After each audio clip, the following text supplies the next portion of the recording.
1, 2, 1, 2, 1, 2. Okay, and here we go. Welcome back to DangIT Plays Sword Online Lost Song. Dumped our optimization, and now we're back outside, and we have to talk. Welcome back to poop. So, have we come to a decision at this point? Okay. Yeah, rain's coming. Well, of course we will, because we can't abandon our friends, and we gotta fight for our friends. Ike.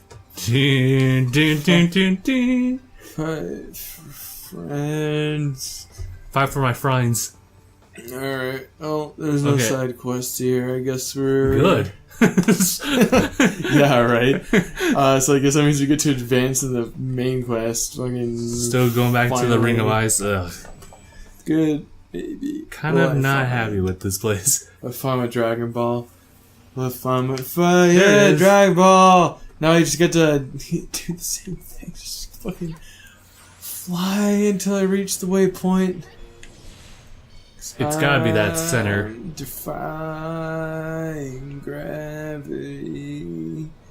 It's time to fly, defying gravity. And I think we could go back to that dungeon so we can finish it. Oh, So right. we have to go and make progress in that dungeon Again. all over again. Ooh. Woo! This game. Yeah. Why couldn't we just deal with that in the dungeon? Because we had to deal with the rain drama about how she was like a spy or whatever, Right, but I mean, there was no threats like in the dungeon. and we had to fight Crom. Well, we finished that duel. You actually whooped his ass. Fuck yeah, it's fucking right. Don't you forget it. Fucking righteous. I'm the master of Sword Art Online Lost Song. Which I'd like to say is an achievement, but it's only been contested by one person. And who's that? Well, I mean, oh my god, dude! From Blue Let's just spin attack that. Blue Raspberry Bats. How do you like my hurricane spin? #TM Legend of Zelda Wind Waker. The best spin attack is Wind Waker. Yes. The hurricane spin makes you dizzy in the end. Yeah. It does kind of defy, like, Link's, I guess, ability to spin so fast. Yeah, I think like the centrifugal force would just tear your body apart. Yeah. I'm not Link. I'm just gonna keep going. Yeah. Because this is literally the exact same dungeon as Andross. Yep. Yeah, we're gonna fight. Let's see who the special someone's going to be. Understand, Right. we're right behind you. Yeah, of course. You do that even if it wasn't Platon.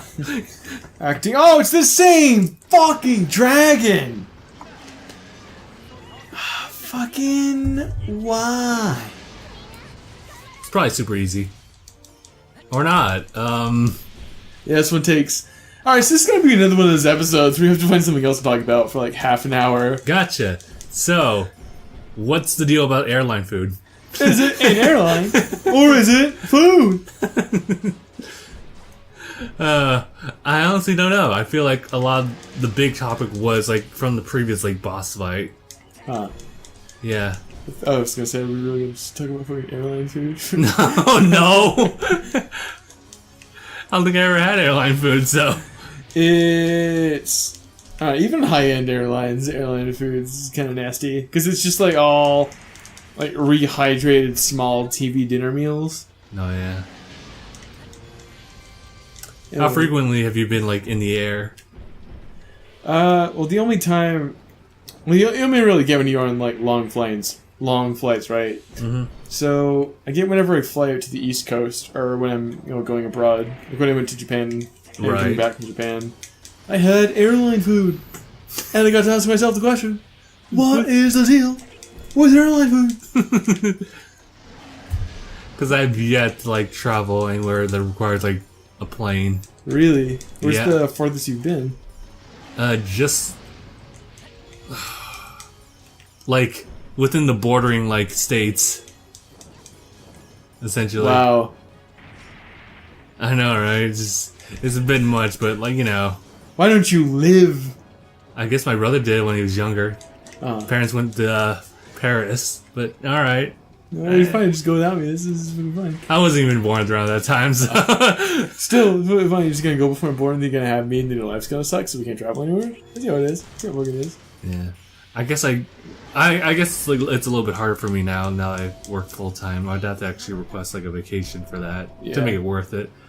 Even then, I just recently I just like requested 1 day off, and that was just for like the Comic-Con.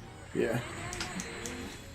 But do you have any desire to actually, take a vacation and go somewhere? Not entirely, no, because I actually don't know like any particular place I'd like to visit. Huh. I can only just imagine like, oh, this would probably be nice if I were able to see things here, but like I never want to go there like desperately. Last time I ever like went anywhere like really far was the Sierra Nevada mountains for my May term. Right, and that's only like 5 hours away. That's only 5 hours away, which is still by car. By car, which is pretty lengthy anyway. And that by itself definitely gave me like enough experience. No, that's a total lie. I'm sorry for I deceived you. No, just being like away from like family and everything. I felt like that was enough for me. Just kind of like get that feeling of like living somewhat independently, or just being away from home for a while. Yeah. No, that was just like for 3.5 weeks. But yeah, I'm hoping at some point I'll end up going traveling, and that maybe be for a convention, which I don't know. We're kind of like quote unquote DangIT Productions is like kind of the guest of honor of many. I would like to specify, like we're being invited to join like certain like panels or something like that. It's something along the lines of, I guess recognizing like DangIT Productions as like a YouTube channel. Yeah. But we could go to the Leipzig game convention in Leipzig, Germany. What's that like? I don't know. I've never been to Leipzig, Germany. But I mean, it's like I think one of Europe's biggest gaming conventions. Cool. Never heard of it. It's in former East Germany. That'd be cool. Yeah. Also planning a trip abroad somewhere after graduation. Nice. So I'm trying to save up for that. Now it's just a matter of figuring out where I want to go. Nice. I'd really like to go back to Japan, but I'd also like to try and travel to places that are not Japan. Like China. Like Schmapan, Dapan, that place 2,000 miles west of Hawaii. Or go to Hawaii. Yeah. I don't know. I'm not really a big fan of the tropical setting myself. No. Alright. Be interesting to go to England. Yeah, I was thinking Scotland or Ireland if I ever go abroad again. Mainly because I'm just a high-functioning alcoholic and want to tour whiskey distilleries. I'm so drawn. I promise it's not because of sword art. I picked up on this. No, it is. I'd like to think I'm not a high-functioning alcoholic. I just really like whiskey. That's fine. I just try not to drink it for breakfast. But it ends up becoming the milk to your cereal. The milk. I guess I gotta use whiskey. Oh well, darn. If you can define like the taste of whiskey to me, because you know me, I don't actually drink. Yeah. How'd you define it? Well, different whiskey from different places all taste very different. Like Scotch tastes very different from American whiskey, which tastes very different from Canadian whiskey, from Irish whiskey. But I think like the thing it has in common, everyone who drinks whiskey for the first time always comments about how much it burns. Oh, okay. And for people who drink it the first time, it does burn. But in some senses, like, you kind of get used to the burn, and you even, like, start to associate the burn with a good feeling. Alright. This seems to be something that would end up happening with beer, too. Yeah. Well, I mean, I don't really... Like, the sensation you get from beer, I think it's just, like, the exact same one you get from drinking soda. Oh, yeah. You know, just like that carbonated kind of burn. But, I mean, like, the taste of beer I see is something that, you know, takes a little getting used to. But I think, like, one thing all whiskey has in common is it usually has, like, kind of a spicy, like a spice rack spicy kind of flavor. Oh, okay. And, you know, of course it all has, like, some sort of woody flavor because all whiskey is aged in wooden barrels. Right. And then the way that, like, all the flavor comes from whatever grain is used in the distillate. Like, all Scotch whiskey is made from malted barley, and then a lot of American whiskey is, you know, made from corn, made from rye or of course, wheat. corn. I know, right? And so that, like, those different types of grains express different types of oils. And so when those oils interact with the wood from the barrel, it creates different flavors. Like, if you ever have bourbon or corn whiskey, when corn interacts with the barrel, it creates this chemical known as vanillin, which makes exactly what it sounds like, the vanilla flavor. So that's what you would get from a bourbon. And then, like, most barley, when it actually wood, comes up with, like, more of a smoky kind of flavor, and I think in a lot of ways enhances the flavor of the wood, like the woody flavor. And then I just keep, like, going on for the next 3 episodes about the nuances of whiskey, so I'll try not to do that. But I think what first attracted me to it is I always thought of whiskey as, like, the epitome of masculinity. Right? Like, when you think of manliness, you think of, like, beer a guy, whiskey. like this barrel-chested, like hairy-chested dude drinking, like, a glass of whiskey neat. And Gotcha. I mean, I feel like I'm someone who's fairly secure in their masculinity, but I was still always just, you know, very attracted to that concept. Right. Of, like, just the uniquely masculine. For like, someone who just wants to be able to express that kind of thing, despite, you know, not really caring whether or not he's perceived as feminine or masculine. I don't know. Or maybe I actually am very insecure, and I'm just hiding that here. I don't know. I'm not a psychoanalyst. I don't know. I think, like, there's some level of, like, I guess, consciousness that we think about, like, our masculinity / femininity. I guess I'd be on the same boat as you. I feel like I'm pretty secure with my masculinity, but at the same time, like, I'm not against my femininity, and I try to be open with it. Yeah. Just by how I behave and how I respond to things. He's down. Oh yeah, like, Let's get him, boys! Yeah! I'll express my masculine dominance all over you. Oh, easy! I'll put my wiener in it! I'm gonna start my dominance by sticking both of these extensions of my penis inside of you. Oh, you're almost done. Oh, thank God.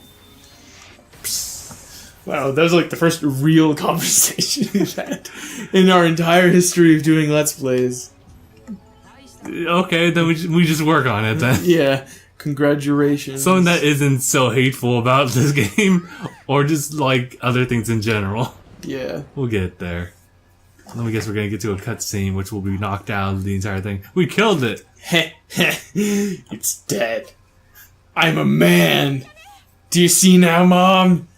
Look at all these women lining up to suck my peen. I'll never run out of PP, I swear. Quest cleared. Well, what's this? Can I eat it? So we got the orb, the generic orb of power. Might this be able to disable the alt? Thank fucking God! Why do we need an item for this? Oh, thank. Why not just let us free fly? I don't know. Why can't we have fun? Oh, I think it's, remember the whole idea, like, it's to reach the world tree, which is, like, guarded by, like, the altitude limit. So I guess maybe by that sense, That's why they needed that, but... It's still dumb mechanics. You could have other barriers other than an altitude limiter. You know, like if you drama. have just ultra strong enemies that hover towards the top of the tree. True. Or, you know, have other barriers to the top of the tree, like thick branches that prevent you from getting to the top. Yeah. Thorns on the outside of the tree. Stuff like that. That don't limit your ability to explore the rest of the fucking game. You ever think of that, game designers? I mean, you ever think about that, writers who think they know anything about game design? Fuck you. Well, at this point, we're still talking about a 2015 game. It doesn't fucking matter. I'm all out of escape crystals. Fuck, I gotta go all the way back. Yep. That's just how the cookie crumbles. Dicks, blueberry bats. I don't know. I don't think these guys are pretty tasteful. God. Now I just want a glass of whiskey. But it's only like 3:30. Give it like an hour and a half. Pretty sure there's an escape crystal in this chest. Maybe, maybe not. There better be an escape crystal in this chest. Fuck you. So what were we talking about after the whole, like, tangent of whiskey? Masculinity. Oh, how about before that? Yeah. I think it was traveling, right? Yeah. So I'm thinking about... Well, Japan's obviously on the list. But I'm also thinking about Scotland, Ireland. Well, I like whiskey, and I want to be able to explore whiskey distilleries and get a lot of drinks cheaper there than I would in the US because imports are expensive. But also, I just really like Scottish and Irish history. It's because my own research in political science revolves around like the concept of nationalism or our relationships to the state. And I think what makes places like Scotland and Ireland interesting is that they're both places that were, let me start over. They're political actors that are, relatively wealthy and carry some sort of weight in the international system, by virtue of them basically being first world economies. But their history is shared with a lot of third world economies in that it's steeped in revolution and colonial subjugation by the British. Yeah, right. And I think it's really interesting how nationalism has manifested itself in Scotland and Ireland. We see violent nationalism manifesting itself in Northern Ireland. This idea of having a separate Catholic identity conflicting with a traditionally English Protestant identity, culminating in violent asymmetrical uprisings against the state. And then similarly in Scotland, it's manifested itself a bit differently, which is weird because Scotland has a bit more of a Viking history behind it. So it has violent revolutionary history, but its form of rebellion against the British state is more benevolent and political, more than it is violent and reactionary. So those are just two places that are key points on my research into revolutionary history as a function of modern nationalism.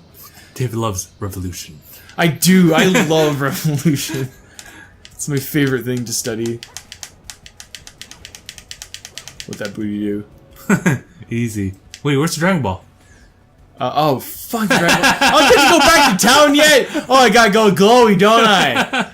Well, I gotta talk about nationalism and shit. Talk about stuff that actually makes me seem smart because I actually know what I'm talking about when I talk about that stuff. Unlike video games, but now I gotta be stupid while driving past the glowy and also having this fucking arbitrary altitude limit. I thought I had a key item that fuck.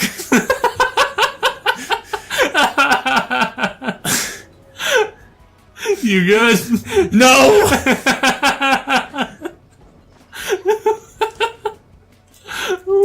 Alright, let's end the episode here. Okay, what did I say? You guys so much watching this episode too. It's my last song. So you guys I need a drink. Revolution. A soft drink, but I need a drink nonetheless because it's 105 outside. Okay. You're a dick. I'll see you later.